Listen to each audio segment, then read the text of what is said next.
जी आज बनाते हैं मजेदार सा रशियन सैलड। तो इसकी पूरी वीडियो की तरफ चलते हैं। अस्सलाम वालेकुम जी। सबसे पहले मैं आप लोगों का बहुत ज़्यादा शुक्रिया अदा करना चाहती हूँ जिस तरह कमेंट्स में आप मेरी हौसला अफजाई करते हैं, मेरी रेसिपीज को पसंद करते हैं। आज मैं शादियों में बहुत ही पसंद किया जाने वाला रशियन सैलड, इसकी रेसिपी आपके साथ शेयर करूंगी और इस दुआ के साथ हम इसको बनाना शुरू करते हैं कि जहाँ रहें हंसते रहें और हंसाते रहें। तो चलें जी मज़ेदार सी ये वीडियो बनाना स्टार्ट करते हैं। यहाँ पे देखें जी, शादियों में बहुत ही पसंद किया जाने वाला रशियन सैलड बनाने के लिए सबसे पहले मैं कुछ फ्रूट काट लूंगी। यहाँ पे मैंने एक सेब ले लिया, इसको अच्छी तरह धो लिया है और इसको छिलकों समेत ही हमने काटना है ताकि रेड सा कलरफुल सा हमारा जो सैलड है वो बने। इसको इस तरह मैं बारीक बारीक क्यूब्स में काटती जा रही हूँ, फिर मैं आपको दिखाती हूँ।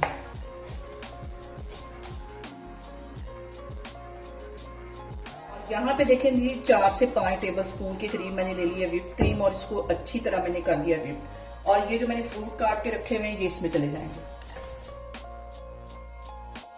और इसके साथ ही मैंने 4 टेबल स्पून के करीब मैक्रोनी थी उसे बॉईल कर लिया है, ये भी इसमें चली जाएगी। और यहाँ पे मैंने ले लिया फ्रूट कॉकटेल का एक टिन और इसमें से थोड़ा सा फ्रूट इसके अंदर मैं डाल दूंगी और कुछ मैं गार्निश के लिए रखने लगी, ये इसमें चला जाएगा।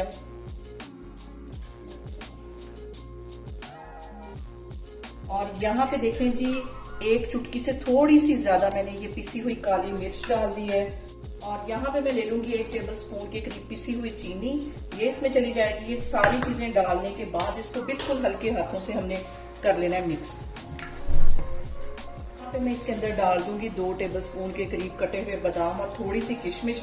ये सारी चीजें मिक्स करने के बाद इसको मैं करती हूँ सर्विंग बाउल में शिफ्ट, तो फिर मैं आपको दिखाती हूँ। यहाँ पे देखें जी बहुत मजे का हमारा रशियन सैलड बन के तैयार हो गया। आप इसे मेरे तरीके से बनाएं और मुझे कमेंट्स में बताएं कि आपको मेरी वीडियोस, मेरी रेसिपीज कैसी लगती हैं। और मेरी वीडियोस को ज्यादा से ज्यादा शेयर करें और मुझे सब्सक्राइब करें और अपना बहुत सारा ख्याल रखें।